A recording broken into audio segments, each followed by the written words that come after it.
Todd Sachs of Sachs Realty, and welcome to this episode of Inspired, where today I interview Steve Adler, that has over more than 40 years of experience in running businesses and successfully grew the Adler Big and Tall Apparel shop. He had 23 retail stores with over 60,000 clients, so you're really going to enjoy this.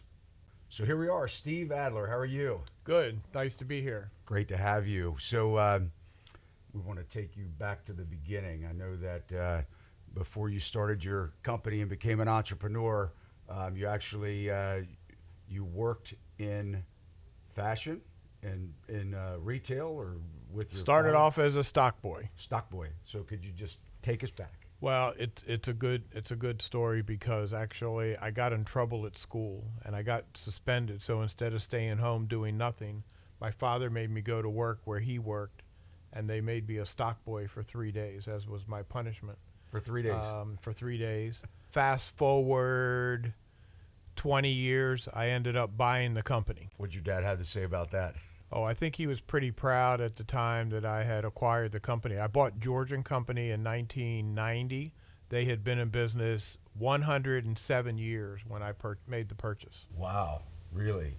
So take us back. So you graduated from high school and Graduated from high school, was always very entrepreneurial, came from a family that was not necessarily entrepreneurial.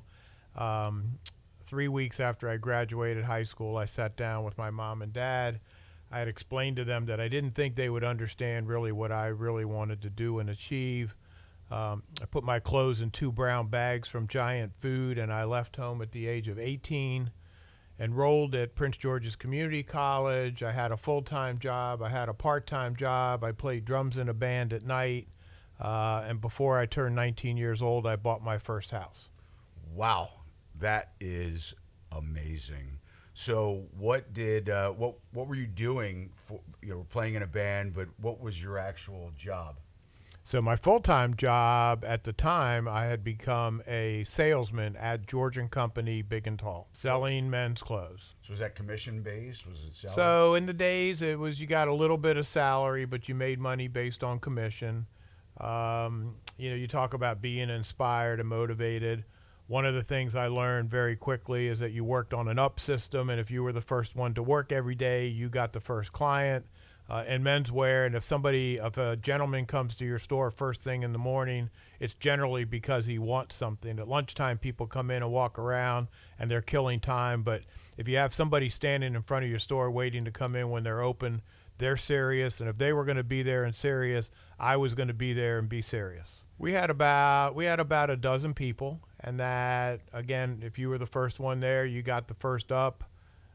You got 30 minutes for lunch. You could take an hour if you wanted to. I took my 30 minutes every day and put myself back in the rotation, and I just got few more swings at bat than the average person. And at the age of 20, I was the salesman of the year with a dozen people, and there were people that I was competing with that had been there for 35 years. What were the hours like? Did you work from the time it opened? So I worked downtown, so it really wasn't as bad as retail hours are today. We were open till 7 p.m., 10 to 7, Monday through Saturday. I go back far enough that there were blue laws and stores were not open on Sundays. So that was something that developed throughout my career. And then once other people started to stay open on Sunday, if you wanted to compete, then you had to stay open on Sunday. So how old were you when you started that job? So I really started full-time at Georgian Company. I was just a little over 17 years old. So I worked there as a junior in high school, as a stock boy in my senior year. I had gotten promoted as a salesman, and I did work study. So I was out of school by 11. I was at the store by 12, and I worked till 7 p.m., and then I worked every Saturday. And I was a hustler. I was a saver. One of the things when you talk about being inspired, I was highly motivated to succeed and show that I really could build and create something. You bought your first house at 19? 19 years old. I walked into the local bank and I asked about how you go about buying a house, and they had explained to me, and he told me the rates.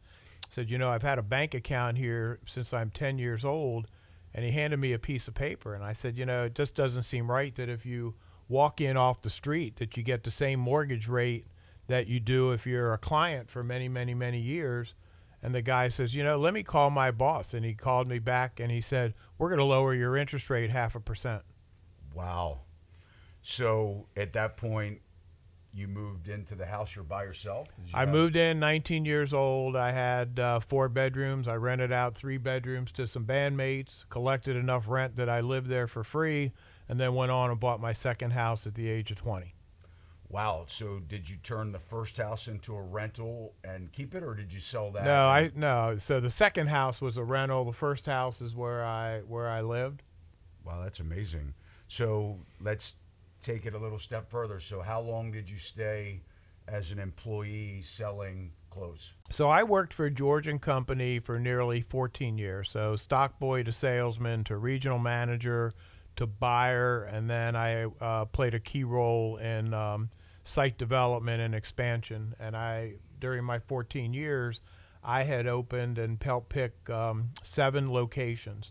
So I would help find the locations. I would help hire the people to work in the store. I would train the people in the store and then help merchandise the store. So I did that 7 times in my 14 years. I left when I was about 30 to start Stephen Adler Big and Tall. Started off with 1 store in Timonium, doubled what we thought we would do our first year.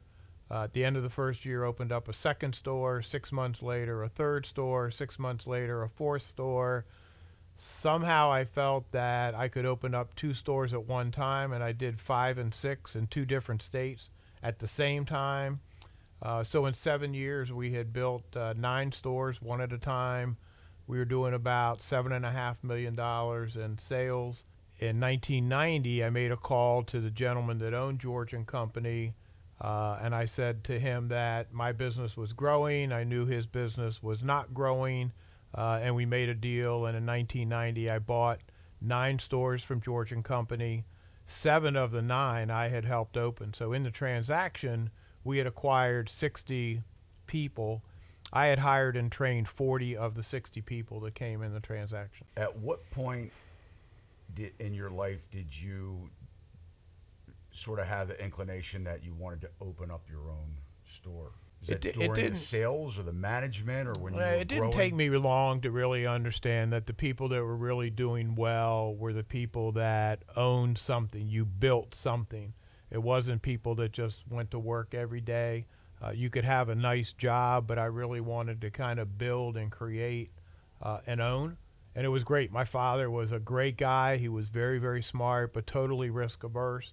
And I remember numerous times him explaining to me about opportunities or things that he had considered doing, and then ultimately why he didn't do it. So probably by the time I was 12, I had really fixed in my mind that one day when I'm having that conversation with my sons, that instead of telling them what I didn't do, I was going to tell them what I did do.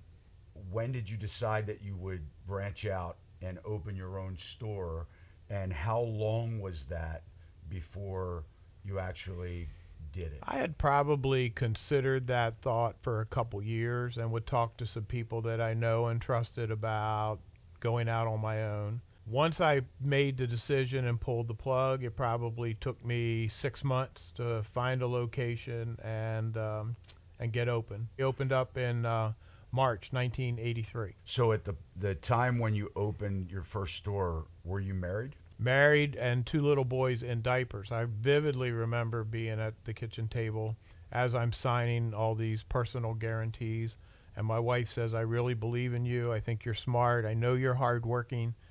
I really don't want to lose my house. I'm in. I'll do everything you want. Don't lose this house. Yeah. So why Big and Tall? Big and Tall was really kind of what I grew up in, and it was really specialized. One of the things that came to mind early on is that these great big guys and football players and wrestlers would come into the store, and if you had a blazer and they liked it and you had 2 colors, they bought 2 colors. And it didn't take me very long to understand that, well, maybe if you had 3 or 4 colors, they would buy 3 or 4. So one of the things that I always wanted to do when I started my company was carry a bigger selection and a broader selection of inventory and then increase the average sale, which really proved to be exactly correct. As I invested in inventory, that our average sale was much higher than the normal within the industry. So how did you pick Timonium? Timonium really worked out because we had done some scouting for a possible Georgian company location. It was rejected. So I had some data and background on that. And then the fact that my father had worked for Georgian company for 38 years. I had been there 14 years. They were in the DC area and south, that I felt by going to Baltimore that I was kind of like out of sight and out of mind, and I didn't really want to compete directly with them out of the box. Yeah, how did they feel? Did they know right away when you opened up? I mean, did you have that conversation? Oh no, with they them? knew when I resigned. I resigned my job months in advance. I helped hire and train the guy that took my place, and they knew exactly what I was going to do. Cute story is that when I finally told my wife that I was quitting my job to start my company, I called my parents second and told them that I was going to quit my job and start my company. And they said, don't go anywhere. And 20 minutes later, they came walking through the door of my house, and they told me that they thought I had lost my mind. Yeah, that is a good story. So, but you said your wife supported the whole way. My wife, Tootie, was behind me the whole way. So what did the first store look like? So by the time you left your job, were you ready to open? It took about 6 months to find a location, to get it outfitted, So to get your you had already merchandise left owned. And, at that point. oh yeah, once I made the decision, I left, and I spent all of my time in preparation to launch this new company. So you had saved up, would you say, at that time, plenty, or how long would you say that you thought you had to actually make sure you were making a paycheck? I thought I would be good for possibly up to a year. Okay. When I left, I didn't take a paycheck until I started bringing in sales and money. I didn't really even want to take a salary. I had put together about $100,000 to start the company. I'd put enough away, enough personal savings that I didn't have to take a salary for a period of time. And then I was, like I said, I was very fortunate that my projections that we had doubled what we thought we would do the first year. And even though I took a modest salary, I got a salary. Things really grew pretty interesting. So I will tell you that the fellow that my dad had worked for 38 years, I had worked for 14 years, he wasn't very encouraging when I was quitting my job. But he said that he really wished me luck, and he wasn't sure how well I would do. And I was in business about 5 years, and I was in my office one night, and I actually realized that I had made more money that month than I used to make in a year. And I called him up, and I reminded him of our conversation where he didn't think that it was a good idea to start your own business, and it was a tough marketplace, and I just wanted to let him know that I was doing just fine. Wow, that's great. So when you opened up, what were your hours? Did you keep the same kind of 10 to 7, or? So it was kind of interesting. I'm really one of these guys that I really compete at every level. So we were open 10 to 9 Monday through Friday. We were open 10 to 7 on Saturdays, and 12 to 5 on Sundays. Whatever anybody else did, I wanted to do a little more. Interesting. And was it just you in the store? Did you bring in salespeople? No, right away? when I opened up, I hired a couple salespeople and a tailor. When you work for a company for many, many years, everybody goes to work every day. There's things you love about your company, and there's things you don't love about your company. And you probably say, even if you just say it to yourself, that if I owned a company, I would never do this, I would do that. So starting my own company, I got to actually apply all of those things that I had learned. One of the things that I had felt is typically men show up at the last minute and they want to buy a suit or a pair of pants, and now you need to get it tailored. So one of my concepts was every store that I owned had a tailor shop, and if somebody came in and needed a suit that day, they got their suit that day. Wow, that's amazing. So they work the same hours you were open, pretty much. Yep. So what did you do? What were some of the things that you did to launch? Well, one of the things I would do as I did site location, and I did the same thing for George and Company, I would spend a lot of time in a shopping center or scouting a location. If I spotted a guy that was 6'3" or taller, or about 225 pounds or bigger, I would go up. I would introduce myself to that guy. I would find out his name. I would say, what do you think about a clothing store that specialized in big and tall men in this shopping center? Would you support it? And if I got some favorable feedback, would say, do you mind giving me your name and address and phone number? I'm going to let you know when I open up this store. Wow. So by time the 6 months or the period of time went by, I had 25, 35 people that I could call already built in. These guys would know that I was thinking about doing it. And then typically big guys know other big guys, and then they repeat that story. And that really kind of helped me jumpstart instead of just opening up, waiting for people to discover you. Yeah, that's absolutely brilliant. That's great. What type of promotions did you do once they came into the store? Did they always leave with a reason to come back, or how did you grow from the time that you brought them in? So one of the things that I did, and I had learned from an early age, was that not only take care of somebody's needs for the day, but kind of find out who they are, what they do, what their needs are. Do you want me to stay in touch? Do you want to know about when we have sales? And I developed relationships. I mean, even at the end with 60,000 clients, I still had people that I stayed in contact with personally, that I would select things personally. As an aside, I was very fortunate in my career back in the 80s when the Washington Redskins were 3-time Super Bowl champs. The entire team were my clients. Wow. Supreme Court Justice Thurgood Marshall was a personal client. That's amazing. So you're growing, you opened up, you're doubling what your expectations were.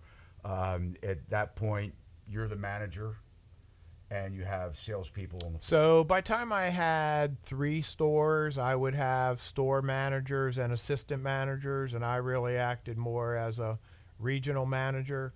But one of the interesting things, because unlike the company where I used to work, and the owner really had nothing to do with the day-to-day operations, I never wanted to lose contact with the stores and the clients. I would actually go to work on Saturdays and Sundays, and I would get in a rotation. I would go to a store. I would be there from the time they opened to the time they closed, and I would be in the rotation. One of the little games, I like competition, so one of the little games that I would play is that the first sale of the day, whoever had the first sale of the day, I would walk up and give that guy or gal a $100 bill. And then when the next customer came in and bought more than the first one, that person went and got the $100 bill. I was in the rotation, and I'll bet you more than a third of the time I took the $100 bill home because I had the biggest sale of the day.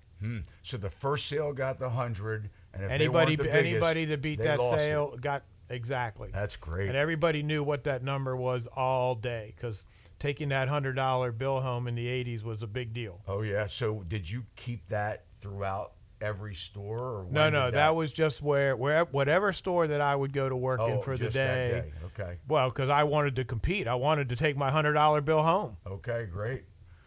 So once you hit, it's interesting because a lot of people don't know how to scale the growth. So you started out selling, you went into management, you knew you would open up your own place.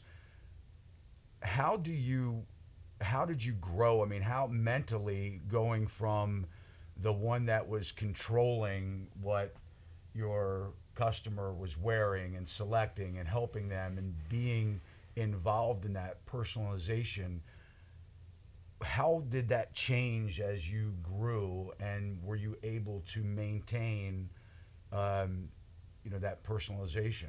Good question. And one of the things that we really did, we really wanted to empower all the men and women that worked in the company to be successful. And I would explain to them that these people that come through your door, they have doctors, they have lawyers, they have accountants. Why shouldn't your appearance, which is very important, why shouldn't you have a personal clothier? So if you really just want a job or you want to be a clerk, there should be another company that you work for, not our company. If you really wanted to be that professional person and take your job in our industry to another level, you were in the right place because you could really earn based on how hard and how much you succeeded. So I really empowered people to be part of a team and to succeed.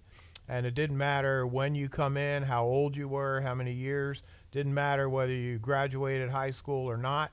That you really had an opportunity to be part of a team and excel. So you encourage them to establish their own clientele. Exactly. All of the little tricks of the trade and training. I really, at that time, I viewed myself, I was the head coach, and I would coach people on a daily basis. Still feel that way today? I do. My role as chairman of the board at Enterprise Partners, we have a very young team and do business at a high level, but I think I kind of set the tone and the attitude for people to work hard and excel, work well together as a team. And we have a bunch of A personalities. So when you get a bunch of A personalities together and they work well as a team, it's pretty remarkable. Yeah, that is, because typically A personalities have big egos and big personalities. And oh, yeah, I tell them all the time, the ego can stay at the door. The big personality comes in. Yeah. So what? That's great. So so take us over the next several years with the direction of your company. You stayed in those high traffic areas with your store locations, and so what was sort of the progression with the next steps of growth? So we had gone to 9 stores in 7 years. We bought Georgian Company in 1990, which took us to 18. Had an opportunity, one acquisition, we doubled overnight, but I felt that I knew what I was acquiring because of my level of involvement with the company. A year later, we bought a company in New York that had 4 stores, and then a year later, I was approached by a $3 billion publicly traded company that decided they wanted to be in our industry, but did not want to compete, so they wanted to buy us out. First shot, you said yes, or did that take a couple No, times? there were, and it was interesting because ultimately in conversations with Peter Edison, who was the acquiring member of their organization, he thought I was a good negotiator. I said, Peter, I wasn't really negotiating. When I said no, I just didn't really want to sell. So, but again, said no. Every time they'd come back at a different offer, and then ultimately it really got to the point that it was really one of those deals that you had to move forward on. One of the things that really had happened, so I had, from the time I started my company in March of 1983, I had worked the next 7 years, I had worked every single day and night for 7 consecutive years. That's 2,555 days. Wow. No day off, no sick day, no vacation. And had accumulated and built something way beyond whatever I ever thought that I would have or acquire. And then when the numbers got to the point, I just felt that it was time that I could, be a little bit better husband, a little bit better father, do other things. And again, just as I was not afraid to go into the business, I was not afraid to exit the business because I knew I would do other things. I didn't know what I would do, but I knew I would do other things. Yeah. So, and you were still a very young man. I sold my company July 11, 1993. I was 40 years old. 40 years old. Did you stay on board? Was there a transition period? Was that required? No, very interesting story in that I really wanted to stay part of it, and that was not really kind of their model. Typically, they change so many things. The founders and owners don't really like what they're doing.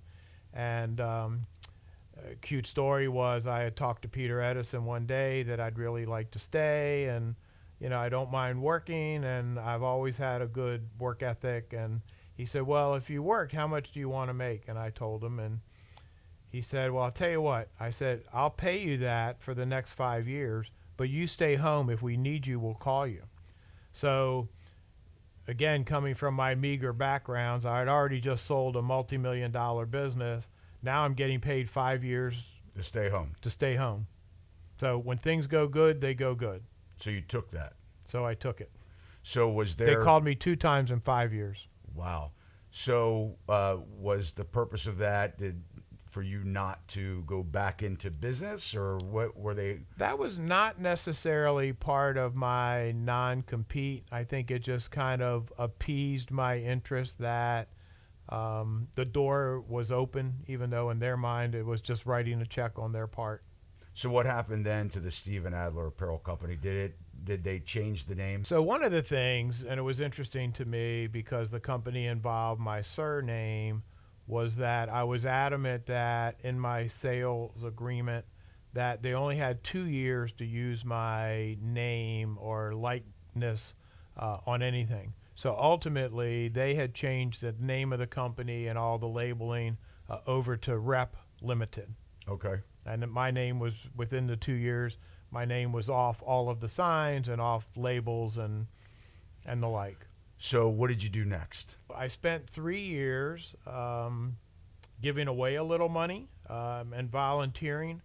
Probably within the first year, I had become chairman of the board for the Howard County YMCA.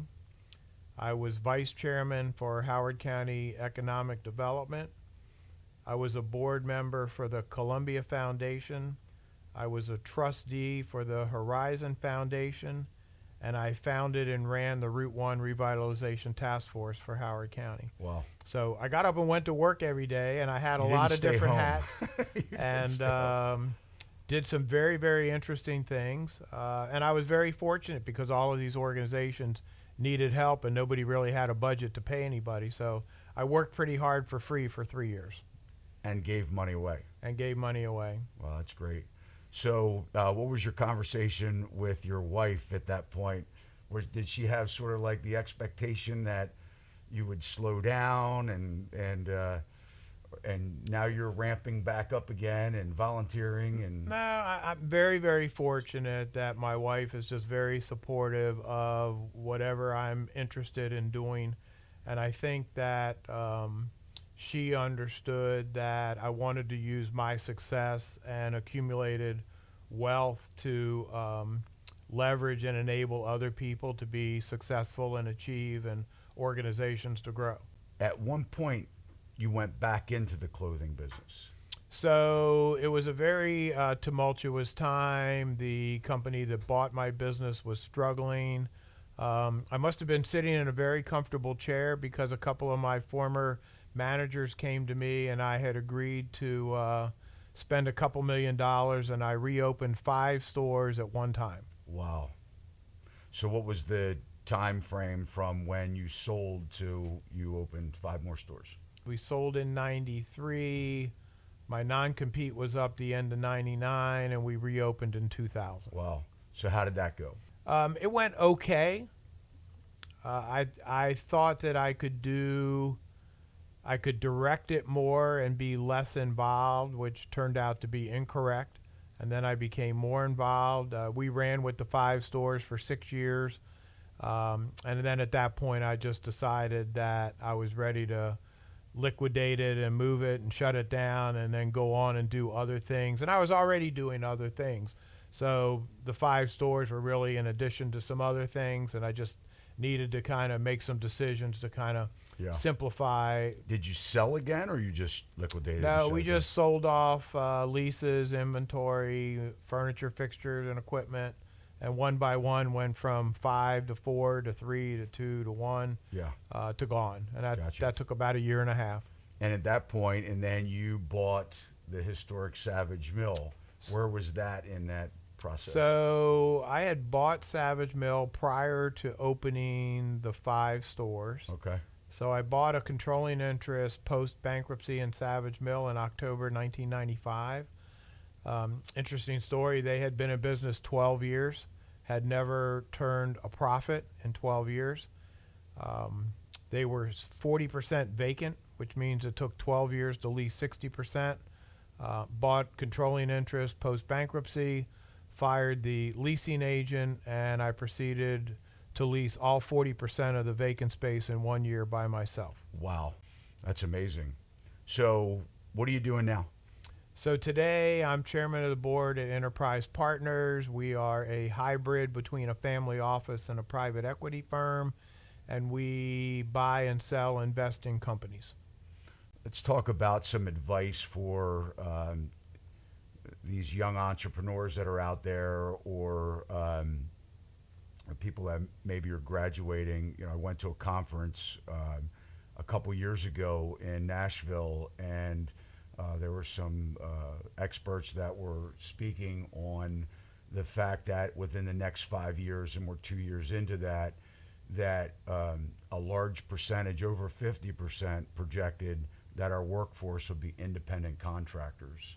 So, what kind of advice can you give, firstly, on that graduating student, or maybe someone that had that sales job that is thinking of doing the next step, but maybe for some reason they're kind of hesitant?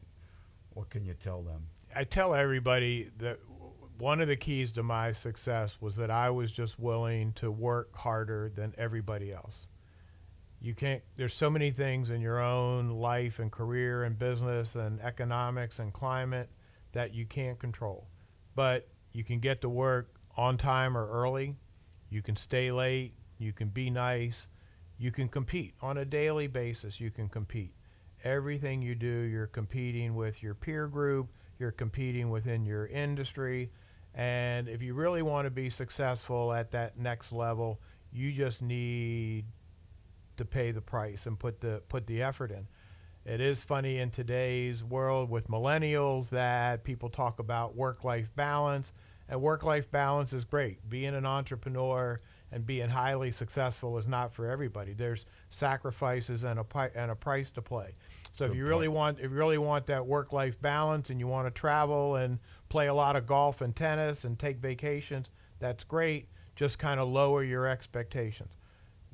When I built what I built and did what I did, there was no work-life balance. I was all about work and building my company, but my family is going to enjoy that benefit for generations to come. So you say you didn't experience the pressure at home when you were working all the time, or were there times when that was? I was pretty lucky because I was a poor kid and I married a poor girl. So we understood each other. We understood what we wanted for our family and our life, and I got a lot of support. So I didn't really get the calls like, come home and babysit and I want to go out with the girls. That didn't really happen. We were on the same team and had built something. I'm pretty lucky. I've been married to the same woman now for 40 years. Wow, congratulations. Yeah, she's a great woman. So I've met her several times. She has a high threshold for pain. Yeah. Her and my wife would get along well. And talking a little bit about people that are, you were an employer, you employed a lot of people. What do you have to say to the people that are constantly complaining? They're working somewhere and they're unhappy for whatever reason. And how do you deal with that?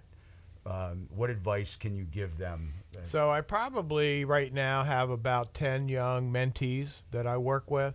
And young people come to me all the time and they're complaining about their job or their career or different things.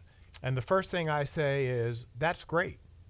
Because when you have something to complain about, that's the beginning. And then I say to them, what are you going to do to solve that? If you don't like your industry, it's great that you don't like it and you know what you don't want to do. Figure out what you do want to do. When I had my company, we had 155 full-time salesmen. I told everyone in the company they could walk in my office at any time with a complaint if they had a solution. Did they do that? Several times. So I'm always open to change and understanding that things don't always go right, but kind of being a successful entrepreneur is really how you react to that. How do you make that correction and your adjustment? One of the things about being a small business entrepreneur is that you're nimble. You can change a policy today and implement it tomorrow. So at what point when you were growing your business did you look in the mirror and say, wow, we made it? I've really allowed myself that luxury only in the last recent years. I was always looking out the front window. I was never really looking in the rear view mirror. So I've probably gained a better appreciation for some of the things we did. Kind of when you're doing it, just so focused on what you're doing that you really didn't do that. And then I'm not really big on patting yourself on the back because even today, every day, it's like, and I'm in a unique position because I don't have to go out and make a living every day, but for some reason I have enough drive and ambition. I wake up every day because I want to make a difference somewhere. Yeah. Was there a point when you were growing your business where you stayed up at night and couldn't sleep, and where it affected your Oh health? no, How did you? I've had insomnia for 30 years. Okay. Business related. You think I it don't had know anything to whether do with it, growing a I business? think it's like everything. It's really a habit. I think at one point in time I worked so many hours that I just got used to functioning on little sleep, and even though I have the luxury that I could do that today, for some reason I still don't do that. How And much do you sleep now? 5, 6 hours a night. Okay. And you look like you're in great shape. So I know we see each other at the gym every now and then. Oh You're no, better than I am. that's part of my regimen. That I try to hit the gym 7 to 8. I actually have people that show up for business meetings that they know if they want to talk to me, if they show up at the River Hill Gym between 7 and 8 a.m., that They'll Steve will find you. entertain a business conversation. Yeah. So has it always been that way? Have you made sure that Pretty workout disciplined. schedule throughout your career? Pretty disciplined and regimented in terms of scheduling and time. And part of doing that, it just you built in this own schedule, and it's just easier for me because it's less decisions that I have to make. Yeah. I just know tomorrow morning at 7 o'clock I'm where I'm going to be. Tell me about retirement plans. None. I've done it twice. I don't like it. I think that I'm very, very fortunate now that as chairman of the board, I don't operate a company on a daily basis. Our portfolio, we have a little over 4,000 employees. My job is just to really be there and help executives achieve at a high level. I problem solve. I do investor relations. And I have a great opportunity because my schedule is really my own. If I want to take time off, I can. I want to play golf, I can. But truthfully, I'm better at work and building and achieving and doing and making a difference. So how many hours do you work a week? Oh, I probably still work 40 or 50 hours Yeah. a week, but when you used to work 80 to 100, it doesn't seem like that many. Well, I tell you, your career is very inspirational. It's amazing the amount of accomplishments and the fact that you're just able to continually do it again and again and again. So, what sort of like some of the keys to success? Well, first of all, I tell young people, never be afraid to try. Can't tell you how many times Babe Ruth struck out. I think he owns the record for the most home runs, but he also struck out the most. Abraham Lincoln, I think, lost his first 9 elections and business opportunities. So keep trying. Nobody ever hit a home run if you don't swing the bat. You just got to keep trying. Don't talk yourself out of things. And then once you're in, you're in. That, show up, work hard, be nice, be fair, that you can really grow and achieve and build. People want to do business with people they like and respect. They want to work for people they like and respect. So I think that your attitude on a daily basis is very important. And then one of the things that I've shared within my family was that one of the true signs of success is when you build something or create enough success or wealth that not only you can support you and your family and do things, you can be impactful to your community. About 18 months ago, my wife and I donated a 3D mammogram machine to Doctors Community Hospital in Prince George's County. It was a county of 1 million people, predominantly a minority community, and no one offered 3D mammography, and my wife and I made it our business to raise and donate enough money that we spent $285,000 and gave the hospital the mammogram machine. I remember that. So I think being impactful, not only in your life and your family, but within your community. Yeah, and giving back. That's great. Yeah, I heard you say a couple times, and be nice. It's amazing. It's been said, and it's true that people will rarely remember what you say, but they'll always remember how you make them feel. Well, thank you so much, Steve Adler. It has been great. Really appreciate your interview and all of your words of wisdom, and thank you so much. You're very welcome. And thanks for listening and watching, and we'll be talking to you soon.